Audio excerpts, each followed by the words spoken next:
En el nombre del Padre, y del Hijo, y del Espíritu Santo. Amén.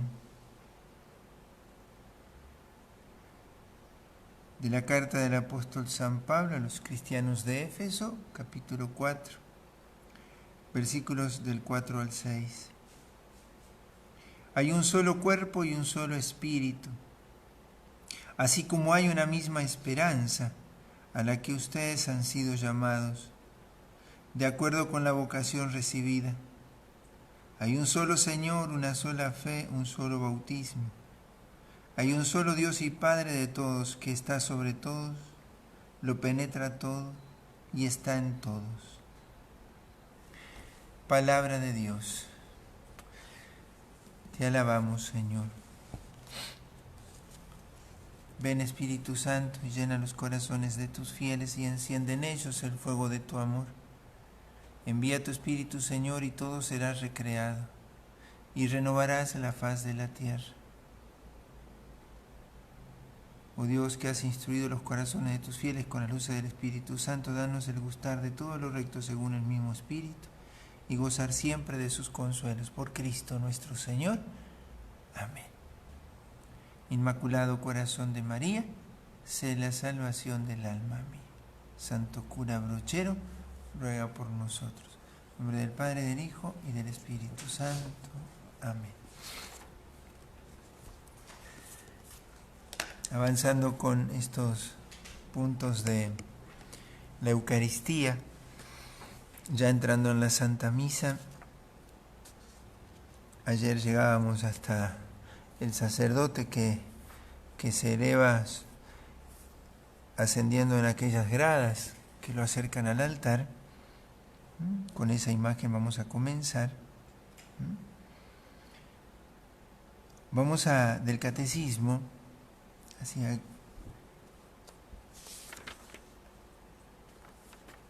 a tomar para estudiar en este día, en esta lección,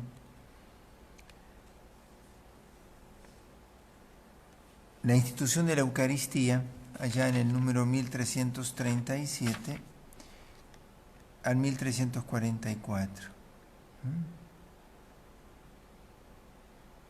Allí vamos a tener en estos 8 números, de alguna manera, ver cómo Jesús va a elegir el signo de la Pascua para establecer la Pascua eterna, ¿no? Y si han podido hacer seguir este curso de la Pascua eterna de Frank Morena, que aparece allí en el que decíamos al comienzo de este curso también, ahí describe mucho todos esos signos, esos ritos de los cuales el Señor se sirve para darles una nueva significación. Todo lo que hace al Antiguo Testamento, Jesús lo llena de un significado nuevo. O bien, lo que contienen como significado, ahora se da como realidad. Entonces, la institución de la Eucaristía tiene que ver con el marco de la Pascua judía, y tiene todo ese marco cultural de los signos, de los ritos, que algunos de ellos perduran como signos dentro de la Eucaristía, como por ejemplo la comida, el signo del Cordero, que ahora es Cristo, de hecho que aparece expresamente en una de las oraciones, pero cómo Jesús incorpora en aquella noche lo propio de la Eucaristía. Haced esto en memoria mía, esto es mi cuerpo y esta es mi sangre, Cristo que se da de comer. Entonces, cuando el sacerdote se eleva ascendiendo en las gradas que lo acercan al altar, está entonces ascendiendo. Ya todos hicimos un primer ascenso. Cuando, dejando el mundo, entrábamos en el ámbito de Dios, el ámbito del culto, de la celebración, y cruzábamos el umbral. Y ahora el que preside es el que, junto con aquellos ministros que sirven al altar, eleva aún más, invitándonos a todos a tomar místicamente, pero de alguna manera realmente porque asciende, pero místicamente la mirada de un de un monte. ¿Sí? Las manifestaciones de Dios se dan particularmente en un monte, desde la zarza ardiente de Moisés, bueno, el sacrificio de Isaac que no se consumó, pero fue en un monte, ¿sí? Así Moisés, así la alianza, así Elías y así, ¿no? Deberíamos, el monte Tabor de Jesús, el monte Calvario, las manifestaciones de Dios. Pero ahora ya enmarquémonos en ese estar hacia arriba. Nuestros corazones en ese momento son invitados a elevarse. Pero cuando decimos nuestros corazones, es toda la persona. Porque hay una realidad que debe cuidarse mucho en la celebración litúrgica, es todos los signos que despiertan y solicitan los sentidos. Porque aquí vamos a comenzar diciendo una cosa respecto al valor de los sentidos en la liturgia. Ayer decíamos que el mantel blanco que recubre el altar, en eso estamos todos nosotros, ¿sí? En ese altar, ¿sí?, que está frente al trono de Dios, desde ese altar van a elevarse todas las plegarias y todos los méritos de los justos y de los santos. La iglesia, allí, de alguna manera entra en el umbral del cielo, ¿sí? Todo es elevado por Cristo al trono de Dios. Pero además del mantel, decíamos las luces, las dos velas, que representan el ámbito de Dios. Dios acontece siempre en la luz. Pero también, excepto en la Cuaresma, que hay otro modo de arreglarse, pero aún en la Cuaresma, se procura que todo lo que se acomoda para el lugar del culto, de la celebración, sea bellamente ordenado, tenga armonía. El aroma de las flores, el orden en el cual ellas se ponen, la luz, ¿sí? Y uno de los elementos que acompañan sobre todo nuestras solemnidades es el incienso, ¿sí? Y quisiera también hacer una apreciación sobre él. Porque cuando explicamos lo del incienso, entendemos esto que estamos queriendo decir de la solicitud de los sentidos. El sacerdote cuando llega al altar, lo primero que hace es besarlo. Entender el significado de este signo tan pequeño, pero a la vez es muy elocuente, porque es lo primero que hace el sacerdote, aún antes de hacerse la señal de la cruz y aún antes de incensar el altar, besa el altar. ¿Cuál es el significado del altar, del beso del altar? Vamos a decir algunas significaciones de esto, porque eso nos permite a nosotros valorarlo. Es un signo que a veces puede pasar muy desapercibido. Por un lado, el altar es el signo de Cristo, ¿sí? Entonces uno dice, es el sacerdote que en nombre de la iglesia, la esposa que besa a su esposo. Esa es una significación. Pero la otra es a la inversa. El altar representa también, como decíamos, cubierto con el mantel, representa esa historia viva de los santos, de los justos, de toda la historia de la iglesia, a los que Cristo besa. Cristo besa a su esposa. A la vez que en los altares, antiguamente era así, más todavía, se colocaban las reliquias de los mártires, que unidos y asociados al sacrificio de Cristo, estaban allí sus reliquias. Cristo besaba a esa esposa fiel, aquellos que se habían asociado al misterio de su sacrificio, a la realidad de su sacrificio. Entonces, esto Jesús besa a sus miembros y sus miembros besan a Cristo. Si quisiéramos decirlo así, hay un beso intercambiado. No solo Cristo besa a su esposa, sino que su esposa besa a Cristo. Y este signo es al comienzo y al final de la celebración eucarística. Y ha de procurarse que este signo sea elocuente, no sea tan apresurado que no lo percibamos. Entonces, cuando le vemos al sacerdote inclinarse sobre el altar y besarlo, recuerden, Cristo se inclina sobre nosotros, besa a su esposa en la iglesia, particularmente significada allí, en el altar de piedras, porque somos un templo construido, somos piedras vivas en ese edificio, el mantel que los recubre y las reliquias de los santos que están allí.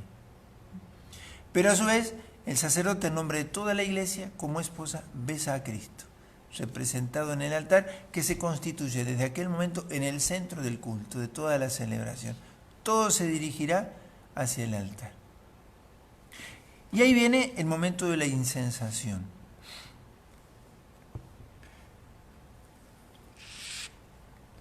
Todo lo que se procura en ese momento, las flores, la música, el incienso, es solicitar a los sentidos para que todos ellos se hagan uno y todo sea puesto como atención en el altar.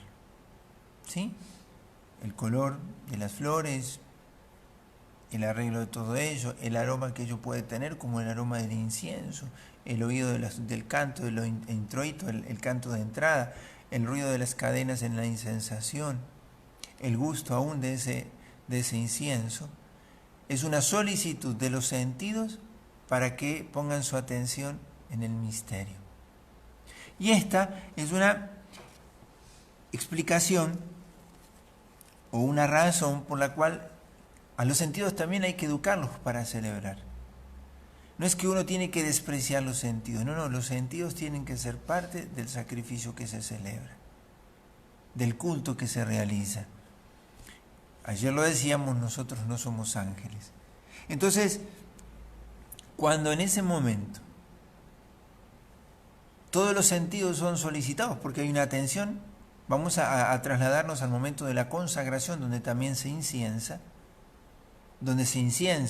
se tocan las campanitas. ¿Por qué se tocan las campanas, las campanitas? ¿Y por qué el incienso? ¿Y por qué aún el ruido de las cadenas cuando se inciensa? Porque los sentidos son solicitados. Otra vez, vuelve hacia aquí tu mirada, vuelve hacia aquí tu atención. Por eso todos esos signos deben ser cuidados. Entonces, por un lado, los sentidos aquí son educados. Pero a su vez, la incensación nos devela algo más. Porque, ¿qué es lo que se inciensa en la misa? Todo lo que es santo o está llamado a ser santo. Se inciensa el altar. ¿Por qué? Porque allí se ofrecerá el sacrificio, lo que es más santo para nosotros. Se inciensa la cruz, el misterio del amor del Señor por nosotros al que nos asociamos en este sacrificio. Después se incensarán las ofrendas del pan y vino, que serán cuerpo y sangre de Cristo. Se incensará al ministro que preside, incensará al pueblo, porque todo está llamado a participar de la santidad, de lo que está aconteciendo. Signos muy simples, como el pan y el vino, pasarán a ser cosa santa, como aquellos que celebran la Eucaristía. Entonces, ¿qué es lo que se inciensa? Todo lo que es santo y todo lo que está llamado a ser santo. Pero además, la incensación, en ese momento, como en los momentos en que se inciensa también el Evangelio, cuando se lo proclama, también tiene el valor de que el incienso, cuando se quema, se consume, es un signo espiritual o místico del cristiano. El cristiano ha de quemarse, consumirse, y el humo que se eleva es su vida consumida. En la vida que se consume, por aquello que decíamos, fuego venido a traer a la tierra, y cuánto sería que ya estuviera ardiendo, dice Jesús. Entonces, el incienso, el grano de incienso que se quema y cuyo humo se eleva, es el signo del cristiano que consume su vida, y su vida sube como una ofrenda grata a Dios hacia el cielo. Y ese incienso se eleva, y el aroma de ese incienso, porque también otra significación, el cristiano es fragancia de Cristo, todo eso parte del altar. Somos gratos a Dios por el sacrificio de Cristo. Somos aroma de Cristo a partir siempre del sacrificio de la Eucaristía. Todo nos invita a considerar esto, ¿sí? Nos consumimos por Cristo, somos aroma de Cristo, y nuestras plegarias, como el humo cuando se eleva, son plegarias que llegan al cielo. Pero en esto yo quisiera, más que explicarle, tomándolo de un libro de Romano Guardini, El espíritu de la liturgia, que recomiendo poder leer. Yo simplemente les voy a leer unos párrafos para que nos pueda de alguna manera como ambientar y recrear esto que para nosotros a veces, por verlo siempre, nos podemos acostumbrar o en algunos casos nunca se hace. Pero la incensación y todo lo que es preparar, ¿sí?, aquellos ritos introductorios de la Eucaristía que van hasta la oración colecta, hoy vamos a ver hasta ese momento, pero vamos a ver sobre todo el acto penitencial, ayudan a que, si venimos muy agitados por las cosas de afuera, nuestros sentidos muy distraídos, nuestros sentidos muy mal educados, ¿por qué? Porque el mundo también solicita los sentidos. ¿De qué manera atrapa el demonio a las almas? Lo hace por los sentidos. Sin la solicitud de los sentidos, el alma no se ve atrapada, porque no hay nada en nosotros que no haya de alguna manera llegado por los sentidos. Cuando tenemos sobreestimulados los sentidos, cuando a ellos no les damos en verdad el objeto o el alimento que en verdad lo ordene según el fin para el cual ellos fueron dados, porque están en una jerarquía de valoración. Si los sentidos no se ordenan al bien espiritual, se convierten en un obstáculo. Por eso todo lo que ha de usarse para la liturgia debe educar los sentidos. Debe ser armónica la música. No debe de tener decibeles en su uso o en su modo de ejecutarse que perturbe el oído, que más que elevar el alma, tense a la persona. Y así también tiene que haber de tal manera ordenadas las cosas que todo solicite a la quietud, al reposo y a la solicitud del sentido hacia lo que se va a celebrar, ¿no? Esto cuidarlo no es algo accidental, por algo la liturgia de la Iglesia lo conserva, ¿sí? Pero quiero que podamos escuchar cómo Romano Guardini lo expresa, por supuesto, mucho más bellamente, ¿sí? Es como que llegamos al momento de celebrar la Eucaristía, subimos al altar, el sacerdote besó el altar y lo incensó. Estamos en ese momento. Qué noble belleza la de estos granos amarillos, puestos sobre carbones ardientes, que se escapan convertidos en humo aromático del instrumento que se balancea. Se diría una melodía de ritmos y perfumes, sin utilidad práctica alguna, a la manera de un cántico, bello derroche de cosas preciosas. Primer, como consecuencia espiritual, la caridad no es utilitaria, ¿sí? La caridad hace consumir al cristiano, no porque el cristiano tenga una paga, sino que es una ofrenda gratuita. De ahí le viene esto de una sin utilidad práctica. ¿Y para qué hacen eso? ¿Por qué no lo sacas? Porque no tiene utilidad práctica como la caridad, ¿sí? La caridad es el fuego que consume la obra del cristiano, ¿no? La eleva hacia Dios, ¿no es cierto? Y así es el incienso que expresa eso, a la manera de un cántico. Podríamos poner este ejemplo, ¿no? Cuando uno que ama algo canta, el que no sabe lo que ama el que canta, lo considera un ridículo, porque haces cosas que él no haría, porque él no ama lo que el otro ama cuando está cantando. Algo así es esto, es a la manera de un cántico, que quien no ama lo que amo, quien no venera lo que venero, quien no reconoce lo que reconozco, dirá, como Judas, que lo vamos a escuchar ahora, malgasta su dinero, malgasta su esfuerzo. Bello derroche de cosas preciosas, es lo que hace uno por lo que ama, ¿no? Amor desprendido y abnegado. Uno creería estar en aquel día de Betania, cuando fue María con el frasco de nardo precioso y lo derramó sobre los pies del divino Maestro, allí sentado, enjugándolos luego con su propia cabellera, mientras la casa se llenaba con su fragancia. No faltó entonces un espíritu estrecho que murmurase contra tal prodigalidad. Pero el Hijo de Dios le atajó diciendo, dejadla hacer, ella ha guardado este perfume para el día de mi sepultura. Sí, ese gesto significaba misteriosamente la muerte, el amor, el sacrificio. La ofrenda no es agradable a Dios si no se consume por el amor. El amor es el fuego que consume el sacrificio. Eso tenemos que entender. Jesús no nos salvó por el dolor, sino por el amor, que se hizo sacrificio hasta la muerte. Así el cristiano no es más agradable a Dios porque hace cosas más sacrificadas, sino porque ama una de las cosas más simples, o el mártir entregando su vida. Todo esto se vuelve a encontrar en el incienso. Misterio de la belleza que se eleva con gracia sin utilidad práctica. Misterio del amor que arde, se consume y se exhala muriendo. Tampoco faltarán aquí los espíritus mezquinos que se pregunten, ¿para qué todo esto? El incienso es un sacrificio de perfumes, formado, dice la Escritura, con las oraciones de los santos. Es el símbolo de la oración, sobre todo de aquella oración que no es interesada, que no quiere otra cosa que elevarse como el gloria después de cada salmo, que adora y agradece a Dios por su grande gloria.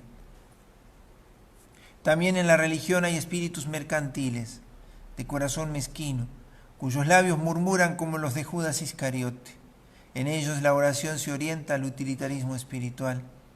La quieren burguesmente razonable. Esta manera de obrar ignora del todo la regia munificencia de la oración, que siempre es dadivosa. Ignora lo que es propio del alma de oración, que nunca inquiere al por qué ni al para qué, antes bien asciende, porque es amor, perfume y belleza. Y mientras más ama y más ofrece, más el fuego la consume y el perfume se eleva. Una descripción muy bella de ese momento. A lo que yo le incluyo el aroma no solo del incienso, sino de las flores, la belleza, el arreglo con el cual todo se ha preparado. Esto puede hacerse aún en los más sencillos templos. Todo de tal manera preparado que aún en la sobriedad y en la pobreza puede ser expresión de un orden que atrae el alma y le hace de alguna manera, ¿sí?, frente a Dios y frente a sí mismo, ¿no?, una ocasión en la que todo parece gratuito y todo parece como excesivo, parece, ¿no? Pero así es el amor de una mamá. ¿Por qué haces eso por tu hijo si tu hijo te paga tan mal? Parece una pregunta irónica para una mamá, ¿no? Y una mamá no necesita responder por qué lo hace, ¿no? Bueno, así es esto. ¿Por qué lo hace? No tengo nada que responderte. Si no amas lo que amo, no me entenderás. Por eso la liturgia tiene esta experiencia espiritual para nosotros, de que si se reduce a un mero cumplimiento, todos estos signos se empobrecen. En cambio, cuando se comprende la realidad que significa, se procura lo mejor, porque lo mejor expresa todo lo que el corazón quisiera. ¿Y de qué manera lo hace? Materializándolo. ¿Sí? Y entonces, una vez que esto sucedió y aconteció, nuestra atención está puesta allí. Nuestros corazones están siendo invitados a mirar hacia arriba. ¿Sí? En el ámbito de la luz, nuestros sentidos fueron atraídos. Cristo me besó y yo lo besé a Cristo. El intercambio de ese beso de Cristo que besa a toda esta gran fila de fieles santos, justos y mártires de la historia que nos precedieron, que antes que nosotros hicieron este camino para subir al Calvario y consumaron su sacrificio, no solo porque lo participaron en la Eucaristía, sino porque lo hicieron vida. Jesús besa esa historia y yo me dejo besar por Cristo. Porque si yo miro mi mérito, que poco tengo a veces, pero sin embargo Cristo celebra el mérito de quienes, poquito o mucho, hemos querido corresponder a ese amor, pero a su vez nosotros le besamos a Cristo, pero no ya con el beso de Judas, la esposa que besa a Cristo, su esposo que muere por ella, que se sacrifica por ella, por nosotros. Dado todo esto, el rito introductorio ahora se da con lo que se inicia la celebración eucarística, que es la señal de la cruz. En el nombre del Padre, del Hijo, del Espíritu Santo. Amén. En el nombre de Dios es que se hace todo esto. Es muy simple. En el nombre de Dios, esta asamblea se constituye y el sacerdote saluda a los fieles.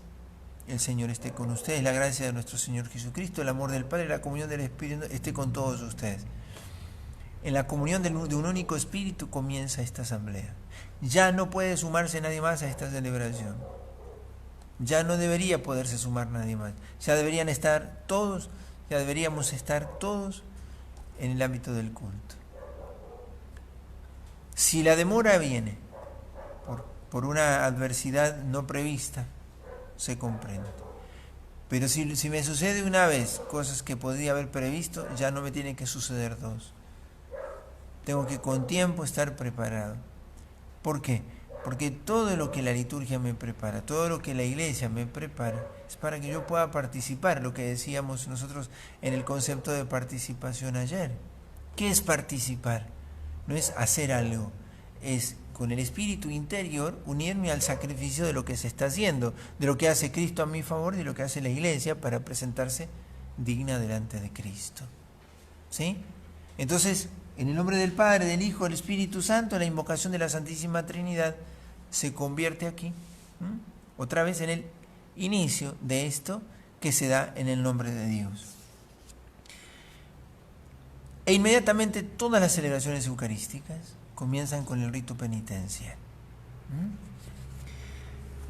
¿Por qué cada domingo la Iglesia vuelve a repetirme lo mismo?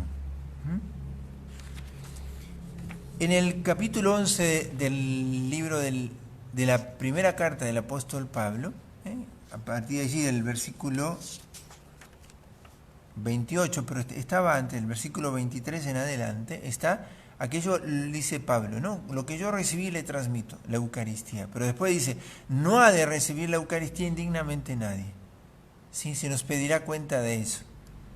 Cada vez que llegamos a la Eucaristía, podríamos usar esta imagen de la última cena. El lavatorio de los pies. ¿No? El andar entre las criaturas hace que sea muy difícil que mis pies no se ensucien. Hace muy difícil que mi corazón no se apegue, no se desordene, que mi miseria y mi pecado no haya enturbiado mi corazón, que es el lugar del sacrificio. Recuerden que el lugar del sacrificio es el corazón. Si yo no participo de corazón en el sacrificio se realiza, porque Cristo se ofrenda, pero mi corazón no participa. Recordemos que a partir de la Eucaristía yo he de vivir mi sacrificio diario. O sea, el amor debe ir consumiendo mi vida, porque esa es la lógica del sacrificio del cual participé o del cual participo. Entonces, el acto penitencial tiene que ver con esto, con la conciencia que nosotros tenemos de que no somos dignos de presentarnos en su presencia, pero que su gracia nos hace dignos. Yo no me presento porque yo lo merezca, sino porque el Señor me amó primero y Él vuelve a prepararme para el sacrificio. Por eso la imagen es la del lavatorio de los pies. Jesús le lava los pies, pero mucho más lavará nuestras almas con su sangre. Entonces aquí vamos a decir algo respecto al valor de este acto penitencial. El acto penitencial, cuando es hecho con rectitud de corazón, con verdadero dolor, purifica todos los pecados veniales. ¿Sí? Como los actos de caridad van haciéndose en nosotros méritos para los pecados veniales. ¿Sí? Pero ¿qué pasa con los pecados mortales? Son purificados en ese acto penitencial. Yo llego a la Eucaristía, pecado mortal, y no me he confesado. Y se hace el acto penitencial. Mi pecado mortal es perdonado. En el acto penitencial no. Ahí Dios te ha dado otra tabla de salvación, que es el sacramento de la reconciliación. Debes confesar tu pecado que te ha separado de la iglesia. Y no solo que atentaste contra Dios, sino también contra el cuerpo místico de Cristo. Y debes dejar que ese cuerpo místico de Cristo, que es la iglesia, a la que ofendiste también, sea la que te ayude a volver y que te sometas también a los criterios de la iglesia. ¿Por qué? Porque no es que tu pecado es solo algo contra Dios, que lo arreglas solo con Dios. No, no. Deja que tu madre, la iglesia, también te muestre el camino, no solo para recibir el perdón, sino también para aprender el camino de la reparación. para que encuentres también en la confesión no solo el perdón, sino también el remedio para las heridas que el pecado te infligió, pero además las heridas que infligiste al cuerpo místico de Cristo, porque hay pecados que requieren reparación y que aun cuando no requieran reparación, porque son pecados de injusticia, ¿sí? Yo le negué a alguien un testimonio, blasfemé de algo, o calumnié, o murmuré de alguien, o en justicia yo le negué algo a alguien, además de reparar eso, todo pecado daña la comunión del cuerpo místico y tengo que aprender a reparar. No es algo, un asunto solo entre Dios y yo. Soy parte de un cuerpo místico. Si comprendí el signo, los signos que aparecen aquí, digo, si yo pequé contra toda esa historia de santos y justos que me precedieron, contra todos aquellos que hoy conforman conmigo el cuerpo místico de la iglesia peregrina, además de la iglesia triunfante, que es la que está aquí representada de alguna manera en estas reliquias que están allí, ¿sí? Si es que el altar las tiene. Pero aun cuando no estuvieran, es eso el significado del beso. Entonces, el acto penitencial, cuando nosotros se nos invita a reconocer nuestros pecados, hagamos en verdad un acto de contrición. El acto de contrición perfecta sirve para el perdón del pecado mortal cuando no he tenido posibilidad de confesarme e inmediatamente hago acto de contrición perfecta hasta poderme confesar inmediatamente. Pero eso no me permite comulgar, pudiendo yo acceder al sacramento de la reconciliación. Para que esto quede muy claro. Entonces, el acto penitencial purifica mis pecados veniales, ¿sí? Lava mis pies.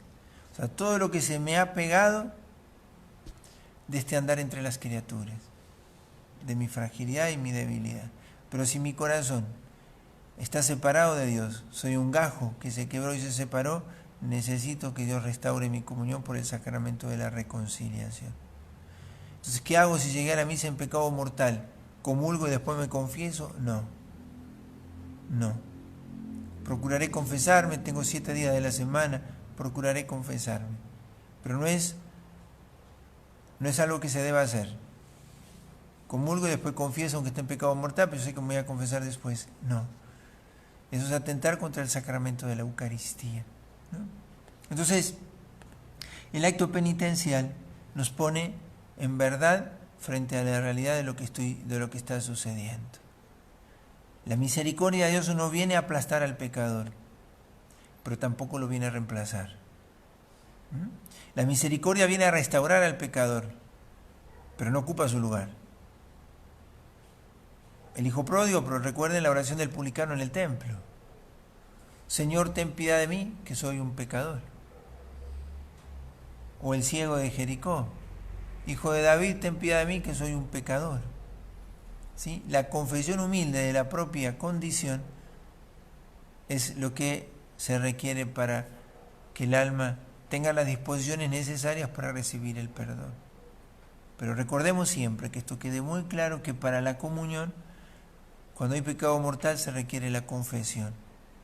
Pero cuando no hay pecado mortal, el acto penitencial, como otros actos de piedad, pero particularmente las obras de caridad y de misericordia, purifican de esos pecados veniales.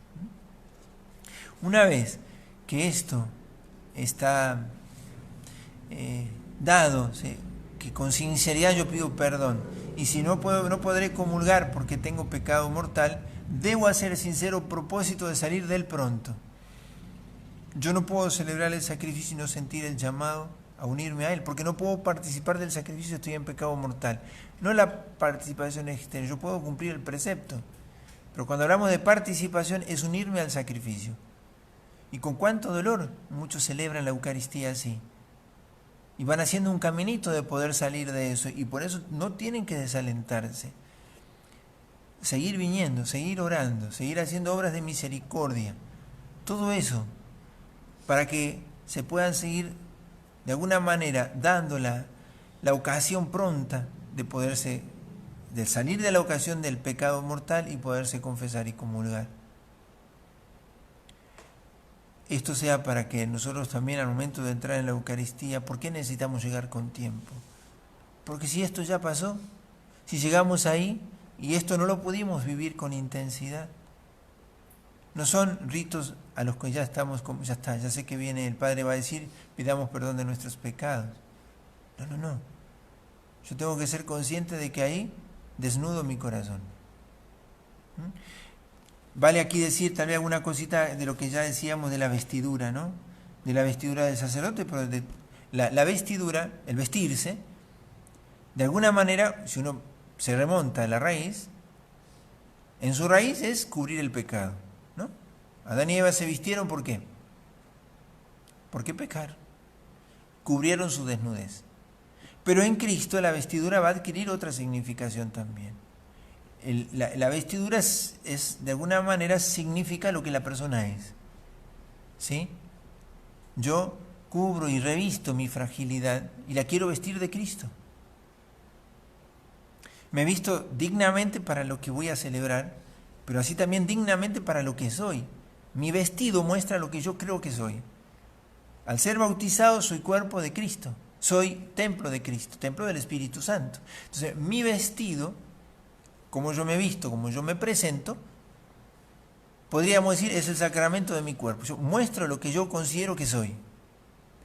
No expongo mi cuerpo, mi desnudez, si bien yo ya tengo la gracia del bautismo, pero ahora mi vestido no es signo del pecado, es signo de mi dignidad. Me visto porque cubro y cuido algo que es sagrado, porque el templo es consagrado, por la unción en el bautismo, ¿no? Entonces, cuando yo voy a la misa, vuelvo a tomar conciencia del valor de este vestido, interior, por supuesto, y que exteriormente yo me he preparado para venir a la misa de una manera singular. Pero esto sirve para lo que decíamos ayer, o decíamos estos días. Entonces, el Señor ten piedad tiene que ver con este ser consciente de que soy templo del Espíritu, estoy vestido de su gracia, pero yo daño estos vestidos, ¿sí? A veces vengo con vestido roto como aquella parábola de Jesús, ¿no? Entonces, cuando yo considero lo que yo le decía recién, el sacramento, la institución de la Eucaristía, el hacer esto en memoria mía, si yo en verdad soy consciente de lo que participo y de lo que hay a mi favor en esto, yo voy a tomar conciencia de todo lo que implica prepararme para esto, para este momento del Señor, ten piedad. Y ustedes lo aclaman o lo cantan a partir de que el sacerdote presenta esta súplica. Y aquí, en el orden de la misa, digamos, ¿no? En el propio de la misa, es lo que llamamos el Kyrie eleison, término griego, Señor ten piedad. Este Señor ten piedad o Kyrie eleison, ¿sí?, conforman con otras oraciones lo que se llaman los propios de la misa, que no se pueden cambiar, que es el Kyrie eleison, el Gloria, del que vamos a decir ahora algo, el Sanctus, el Padre Nuestro y el Cordero de Dios. El Señor ten piedad, el Gloria, el Credo también, el Santo, el Padre Nuestro y el Cordero de Dios son los que conforman el propio de la misa. Esos no se pueden cambiar. Cuando se ejecuta cantado alguna de estas oraciones, no se debe alterar el texto. Y la composición musical debe respetar el espíritu de lo que se está cantando. Entonces, el Señor ten piedad, o el Kyrie eleison, el Gloria, el Credo, el Santo, el Sanctus, el Padre Nuestro, el Pater Noster, el Cordero de Dios, el Agnus Dei, en latín, Cordero de Dios. Estos son textos propios de la misa que no deben mudarse no se puede cambiar el Gloria con otra letra. El Padre Nuestro, el Santo, el Credo, el Agnus Dei, el Kyrie eleison, conforman los propios de la misa, para que quienes sirven a la Eucaristía en el ministerio del canto no deben mudar estos textos, son los propios de la Eucaristía, propios de la misa, mejor dicho. Entonces, el Kyrie eleison, Christe eleison, Kyrie eleison, Señor ten piedad, Cristo ten piedad, Señor ten piedad, debe respetarse. ¿Sí? Están los tropos, que son esas introducciones que hace el sacerdote, pero podría hacerlo otro ministro, pero siempre el Señor ten piedad, ¿sí? Eso no se puede cambiar, se cambian los tropos que son propios de los tiempos litúrgicos. Luego viene el canto del Gloria o el rezo del Gloria en las solemnidades o misas dominicales, excepto en la Cuaresma. El Gloria. Es el canto, si nosotros lo recordamos, que se escuchó cuando Cristo nació, ¿no? Los ángeles lo cantan. Pero tiene mucho más que eso, porque el Gloria es un canto, una alabanza. Digamos canto aunque no se cante, ¿no es cierto? Es un himno para cantarse, ¿sí? Que viene de alguna manera como a celebrar lo que el Kyrie, el Señor ten piedad, realizó. Celebramos la obra de misericordia de Dios a nuestro favor. Pablo va a decir en la carta a los Efesios, al comienzo, allí capítulo 1, versículo 3 en adelante: bendito sea Dios el Padre de nuestro Señor Jesucristo, que en Cristo nos ha bendecido con toda clase de bienes espirituales en el cielo. Entonces, lo que nosotros cantamos allí es la obra de Dios a nuestro favor, ¿sí? Y eso lo celebramos, lo recordamos, lo cantamos en cada Eucaristía dominical, excepto en las... ¿Por qué? Por ser el tiempo penitencial. Cada domingo del tiempo ordinario, los tiempos de Navidad, Adviento y Navidad, y en el tiempo ordinario. Entonces, cuando escuchemos cantar el Gloria, hoy lo vamos a cantar en la Eucaristía de la Solemnidad de la Santísima Virgen. Cuando lo cantemos o lo recemos, recordamos que celebramos la obra de Dios a nuestro favor. Y es un canto a Dios Padre, Hijo y Espíritu Santo. Y que no ha de obviarse ninguna de sus partes. Ese es el Gloria. Pero este rito introductorio que comenzó con el nombre del Padre, del Hijo y del Espíritu Santo, que pasó por el Kyrie, el saludo inicial, el Kyrie eleison, el Gloria, si lo hubiera, acaba ahora con la oración colecta. Y con esto terminamos. La oración colecta es la primera oración de las 3 oraciones que conforman una misa. O sea, 3 oraciones. Está esta, la de la colecta, la oración sobre las ofrendas y la oración después de la comunión. Son 3 oraciones que cada misa tiene. Sabemos que la gran oración es la plegaria eucarística, ya la vamos a explicar cuando lleguemos a eso. Pero la primera oración que hace el sacerdote, donde dice oremos, hace un ratito de silencio, y en ese ratito de silencio el sacerdote recoge todas las intenciones de los que están participando de la Eucaristía. Interiormente, tus intenciones son recogidas por el sacerdote y en ese momento son entregadas. Por eso se llama oración colecta. El sacerdote en aquel oremos junta sus manos y permanece en silencio. Ese silencio es porque el sacerdote en su corazón recoge todas tus intenciones. En ese momento has de poner las intenciones de tu Eucaristía, por las que quieres ofrecer eso que ahora estarás celebrando.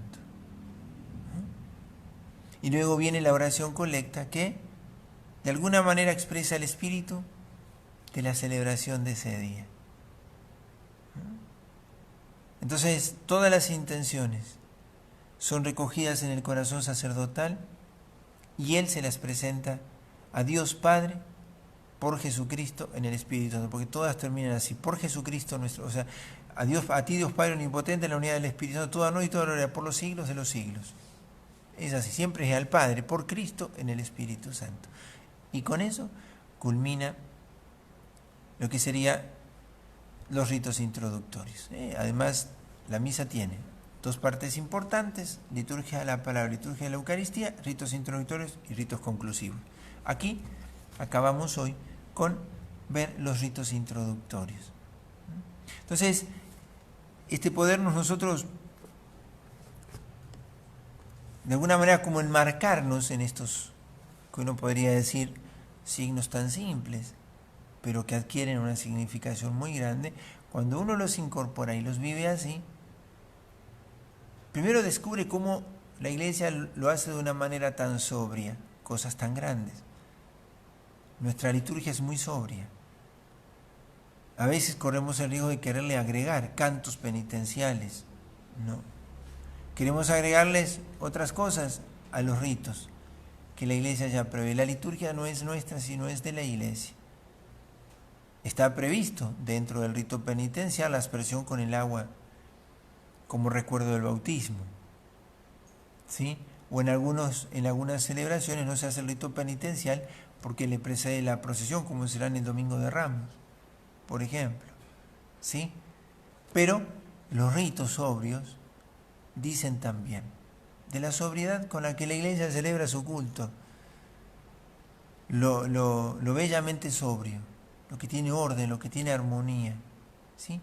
Y así, entonces hoy nos quedamos con estos elementos de la liturgia, que es el rito. Hoy vemos el rito introductorio, vamos a ver mañana, Dios mediante, la liturgia de la palabra, ¿eh? Y así vamos a ir completando lo que nos quede de la misa en estos días que nos quedan, ya no nos queda mucho, pero hoy esto del rito introductorio y de alguna manera esto que decíamos recién sobre el incienso, sobre las flores, los arreglos. Recuerden, nuestros sentidos son solicitados para que ellos también sirvan al culto verdadero, a que el corazón sea elevado. Los sentidos no pueden ser un obstáculo, sino tienen que ser un medio. Por eso también tienen que ser educados para la celebración. Vamos a confiarle nuevamente todo a la Virgen, ¿sí? Ella que rodeó de belleza el altar de Cristo en su vientre, ¿eh? Primer tabernáculo de Cristo. Con cuánta delicadeza la Virgen habrá preparado el pesebre en la pobreza. Cuán delicado habrá sido la vida de Nazaret. Cómo la Virgen habrá preparado siempre todo para el Rey, que era su hijo, ¿no? Como también nosotros las cosas santas, las cosas que hacen en la Eucaristía, las debemos amar, cuidar, valorar y hacer también así, valorar y cuidar por los demás. A la Virgen le pedimos esto, que nosotros amemos y cuidemos siempre la liturgia como algo que es de la Iglesia, de lo cual nosotros participamos, y poder descubrir la belleza y la profundidad de cada uno de estos signos para vivirlos con intensidad. Dios te salve María, llena eres de gracia, el Señor es contigo. Bendita tú eres entre todas las mujeres y bendito es el fruto de tu vientre Jesús. Santa María, Madre de Dios, ruega por nosotros pecadores, ahora y en la hora de nuestra muerte. Amén. Inmaculado Corazón de María, sé la salvación del alma mía. Bendito y alabado sea Jesús en el santísimo sacramento del altar. Sea por siempre bendito y alabado Jesús sacramentado. El Señor nos bendiga, nos guarde de todo mal y nos lleve a la vida eterna. Amén. Santo cura Brochero, ruega por nosotros.